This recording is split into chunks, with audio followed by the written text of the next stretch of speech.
Bonjour à toutes et à tous, nous sommes le 5 juillet 2014, vous êtes sur Pôle Radio Postaloria, les titres qui font l'actualité. Urbania, les terroristes réclament leur reconnaissance internationale. La finale du Filision, c'est demain soir, pronostic et analyse du plus grand concours de chant de la planète dans cette édition. Sommet de l'UP, la situation bloque sur l'éviction du Lancaster. Révélation de printemps et les vainqueurs sont... La Tostale, un patrimoine en danger. D'après une étude publiée demain matin, ce magnifique site archéologique pourrait disparaître d'ici 50 ans. Et nous refermerons cette édition avec la météo et le trafic routier.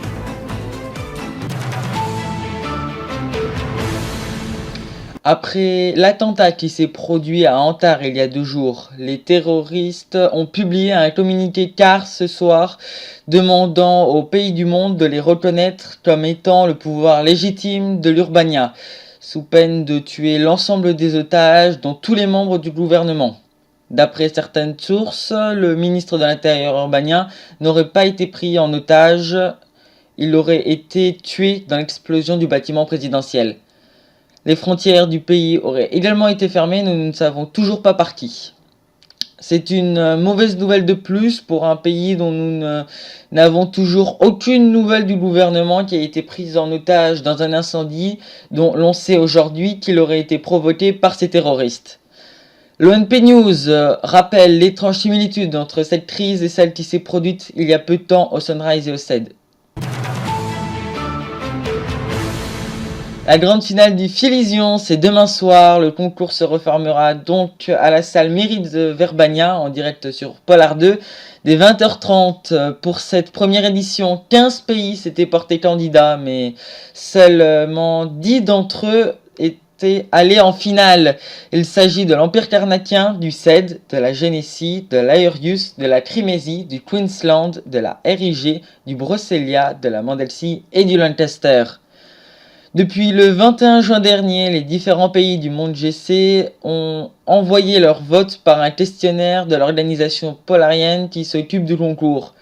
Actuellement, seuls 11 pays auraient noté, soit même pas tous ceux qui s'étaient présentés en première manche.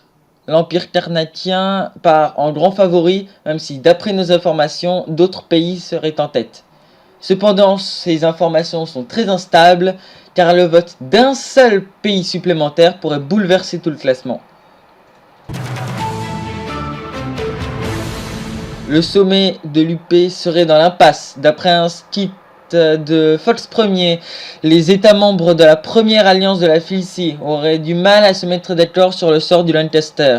En effet, le Brosselia et la Crimésie demandent son expulsion, alors que d'après nos informations, le Sunrise serait contre son départ.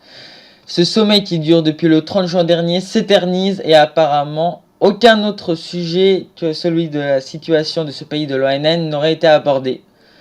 Cependant, d'après ce qu'a pu dire un député du Parlement philicien à Polaro TV, il laisse penser que Lancaster pourrait rester dans l'UP à condition qu'il choisisse entre celle-ci et l'ONN. Après ça, l'Union philicienne devra débattre sur le rôle de son président, actuellement Bill Craven, qui est également le président par intérim du Sunrise, et de la possible création d'une banque publique d'investissement. Les révélations de printemps après un retard technique dont s'excuse Sakuro, qui est le directeur de la GC.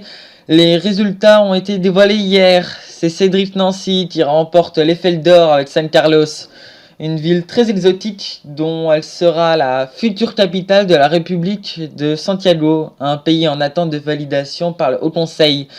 C'est El Namsim et Maxburg, ville dans le Pittsburgh, qui se placent en deuxième position.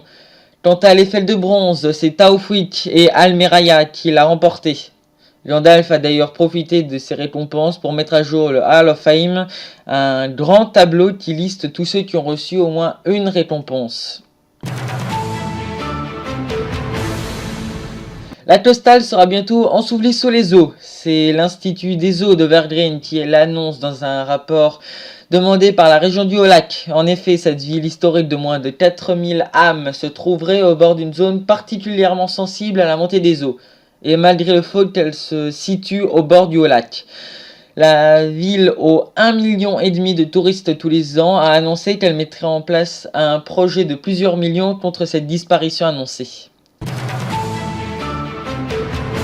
La météo, encore de forts orages sur presque tout le pays, sauf au Finlande. Les températures agréables le matin, avec 21 degrés comme maximal à la Costale, 18 à Nanterre, 17 à Dijon, 19 à Plane, et une minimale de 15 degrés pour Namolaiseau, comme hier. Comme il y a 2 jours, excusez-moi.